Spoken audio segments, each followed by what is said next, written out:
Bonjour. House of the Dragon a enfin présenté la maison Velaryon, dont l'histoire et l'arbre généalogique se chevauchent souvent avec les Targaryens. Dans cette idée, voici la lignée familiale des principaux Velaryon expliquée, sans spoiler la saison 2, et c'est juste après ça.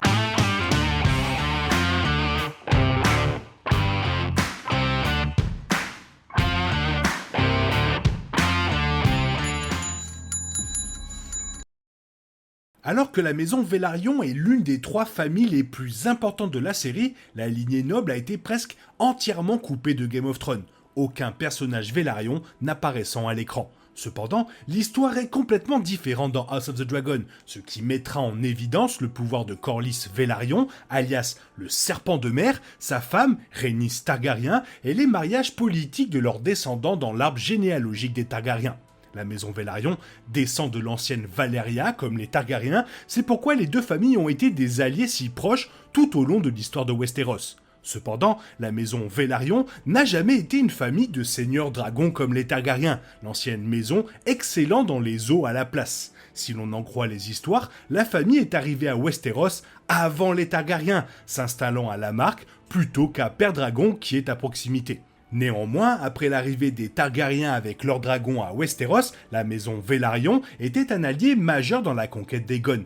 Les relations étroites entre les deux familles se sont poursuivies alors que les Targaryens ont épousé de nombreux Velaryon, ce qui était en partie dû au désir de la famille de chevaucheurs de dragons de garder leur sang valérien pur. La maison Velaryon est également remarquable pour servir presque exclusivement de capitaine de navire dans les petits conseils des Targaryens. Considérant que la véritable histoire et l'impact des dirigeants de la marque seront enfin explorés en profondeur pendant House of the Dragon, voici un guide de l'arbre généalogique de la maison Velaryon pour aider à garder une trace des principaux acteurs de la famille. Et on commence avec Valaena Velaryon. Valaena Velaryon, dont la mère était une Targaryen, est le premier personnage Velaryon avec une importance incroyable pour l'histoire plus large de l'univers. Valaena a ensuite épousé Aerion Targaryen, avec qui elle a eu 3 enfants, Visenya, Aegon et Rhaenys Targaryen. Valaena Velaryon était ainsi la mère des 3 membres de la maison historique Targaryen qui ont conquis Westeros, son fils Aegon le Conquérant devenant le premier roi à s'asseoir sur le trône de fer. Alors que c'était une coutume valérienne pour les frères et sœurs de se marier, Aegon a fini par se marier et avoir des enfants avec ses 2 sœurs. Valaena était également un parent de Daemon Velaryon, mais les livres ne précisent pas exactement comment ils sont connectés dans l'arbre généalogique Velaryon. Ce qui nous mène directement à Daemon Velaryon. Daemon Velaryon était l'un des amis et alliés les plus proches de la maison Targaryen au moment de la conquête. Ce sont les navires et l'équipage de Daemon qui ont aidé à mener les soldats Targaryens à travers la Nera pour prendre Westeros. En récompense, Daemon a été nommé le premier maître des navires par Aegon le Conquérant. Le Velaryon a eu 2 fils, Ethan et Corlys. Ethan Velaryon lui succéda en tant que seigneur des marais à la mort de Daemon dans la bataille dans les eaux au large de Goéville en 2 AC, tandis que Corlys devint le premier Lord Commander de la garde royale. Transition toute faite, Ethan Velaryon. Ethan Velaryon était le fils aîné de Daemon et le 2e maître des navires du roi Aegon I Targaryen.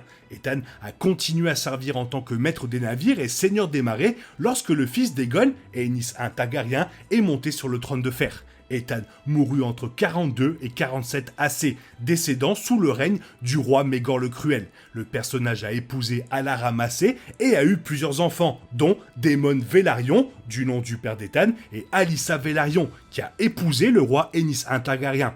Les enfants d'Alyssa comprenaient le roi Jaehaerys I Targaryen et sa sœur épouse la reine Alysanne Targaryen de son premier mariage et Bormund Baratheon de son 2e mariage. En tant que tel, les membres de la maison Targaryen et de la maison Baratheon de la chronologie de Game of Thrones descendent d'Ethan Velaryon. Et on continue sur Daemon Velaryon. Après la mort de son père Ethan, Daemon est devenu le chef de la maison Velaryon sous les règnes du roi Maegor Targaryen et de son propre neveu, le roi Jaehaerys I Targaryen. En tant que maître des navires pour les deux, Daemon Velaryon est également devenu la main du roi pendant le règne de Jaehaerys. Cependant, Daemon a démissionné de ses fonctions et est retourné à la Marque pour passer du temps avec sa famille, après la mort de sa sœur Alyssa. Daemon Velaryon a eu plusieurs enfants, mais il a survécu à tous ses enfants, en particulier après leur mort lors d'une épidémie en 58 AC. Le personnage est décédé entre 88 et 90 AC, après quoi il a été remplacé par son petit-fils Corlys Velaryon. Et donc, Corlys Velaryon. Corlys Velaryon est un personnage majeur dans l'histoire de la guerre civile Targaryen, mais il est surtout connu pour ses exploits en mer avant la chronologie de la série préquelle. Devenu capitaine à 16 ans, rien que ça, Corlys est devenu célèbre pour ses 9 voyages à Essos, qui l'ont vu accroître massivement la richesse et le pouvoir de la maison Velaryon.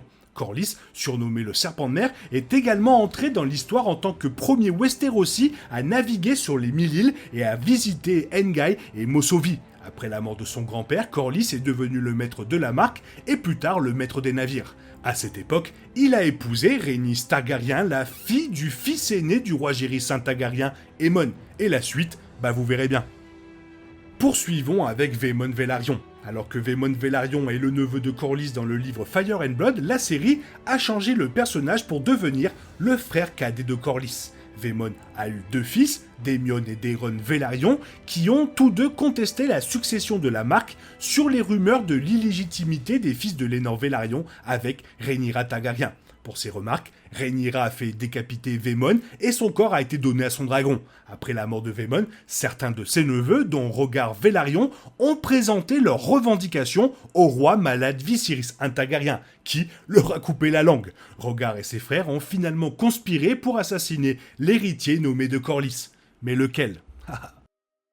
On a presque fini, voici Lucerys Velaryon. Le prochain descendant connu de la maison Velaryon est Lucerys, qui a été maître de la marque et maître des navires sous le règne d'Aerys, le roi fou Targaryen. Alors que Lucerys est un fervent partisan du roi Aerys, il a notamment dit du mal de son fils, le prince Rhaegar Targaryen. On ne sait pas exactement quand Lucerys Velaryon est mort avant la chronologie de Game of Thrones et comment il est lié à ses successeurs, mais on suppose qu'il est mort pendant la rébellion de Robert.